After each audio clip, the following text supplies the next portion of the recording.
makes a great leader today?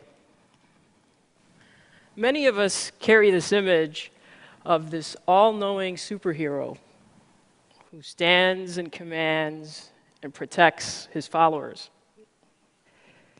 But that's kind of an image from another time. And what's also outdated are the leadership development programs that are based on success models for a world that was, not a world that is or that is coming. We conducted a study of 4,000 companies, and we asked them, let's see the effectiveness of your leadership development programs. 58% of the companies cited significant talent gaps for critical leadership roles. That means that despite corporate training programs, off-sites, assessments, coaching, all of these things, more than half of the companies had failed to grow enough great leaders. You may be asking yourself, is my company helping me to prepare to be a great 21st century leader? The odds are probably not. Now, I've spent 25 years of my professional life observing what makes great leaders. I've worked inside Fortune 500 companies, I've advised over 200 CEOs, and I've cultivated more leadership pipelines than you can imagine.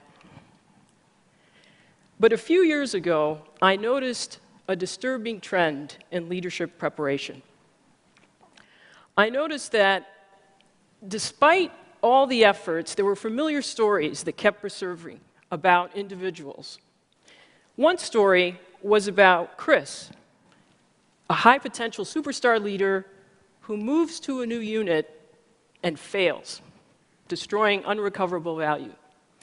And then there were stories like Sydney, the CEO, who's so frustrated because her company is cited as best company for leaders, but only one of the top 50 leaders is equipped to lead their crucial initiatives. And then there were stories like the senior leadership team of a once thriving business that, surprised by a market shift, finds itself having to force the company to reduce its size in half or go out of business. Now, these recurring stories cause me to ask two questions. Why are the leadership gaps widening when there's so much more investment in leadership development? And what are the great leaders doing distinctly different to thrive and grow?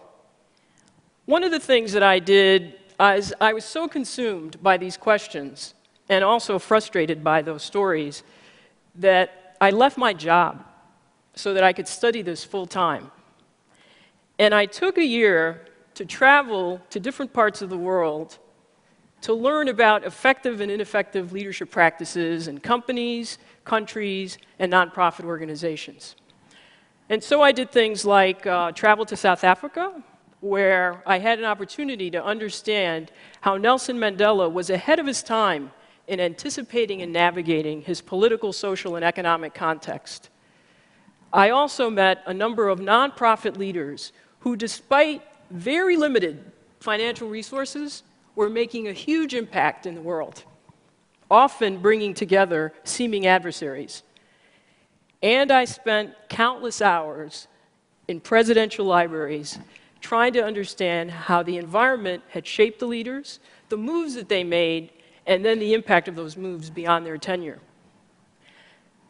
And then when I returned to work full-time in this role, I joined with wonderful colleagues who were also interested in these questions. Now, from all this, I distilled the characteristics of leaders who are thriving and what they do differently, and then I also distilled the preparation practices that enable people to grow to their potential. I want to share some of this with you now.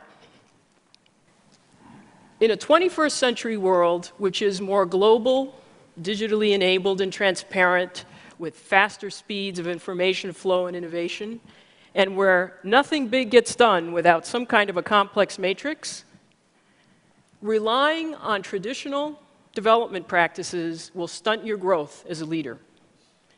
In fact, Traditional assessments like narrow 360 surveys or outdated performance criteria will give you false positives, lulling you into thinking that you are more prepared than you really are. Leadership in the 21st century is defined and evidenced by 3 questions.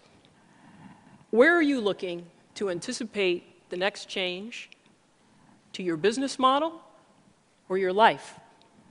The answer to this question is on your calendar. Who are you spending time with? On what topics? Where are you traveling? What are you reading? And then how are you distilling this into understanding potential discontinuities? And then making a decision to do something right now so that you're prepared and ready. There's a leadership team that does a practice where they bring together each member collecting, here are trends that impact me, here are trends that impact another team member, and they share these and then make decisions to course correct a strategy or to anticipate a new move. Great leaders are not head down, they see around corners, shaping their future, not just reacting to it. The second question is, what is the diversity measure of your personal and professional stakeholder network?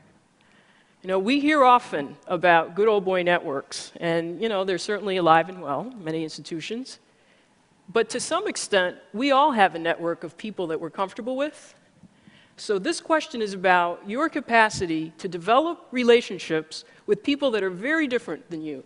And those differences can be biological, physical, functional, political, cultural, socioeconomic. And yet, despite all these differences, they connect with you and they trust you enough to cooperate with you in achieving a shared goal. Great leaders understand that having a more diverse network is a source of pattern identification at greater levels and also of solutions, because you have people that are thinking differently than you are. The third question, are you courageous enough to abandon a practice that has made you successful in the past?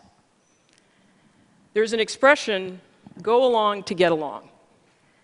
But if you follow this advice, chances are, as a leader, you're going to keep doing what's familiar and comfortable. Great leaders dare to be different. They don't just talk about risk-taking, they actually do it.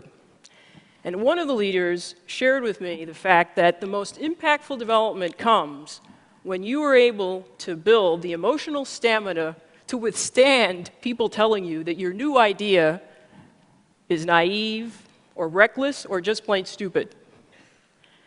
Now, interestingly, the people that will join you are not in your usual suspects in your network. They're often people that think differently and therefore are willing to join you in taking a courageous leap. And it's a leap, not a step. More than traditional leadership programs, answering these 3 questions will determine your effectiveness as a 21st century leader. So what makes a great leader in the 21st century? I've met many, and they stand out. They are women and men who are preparing themselves, not for the comfortable predictability of yesterday, but also for the realities of today and all of those unknown possibilities of tomorrow. Thank you.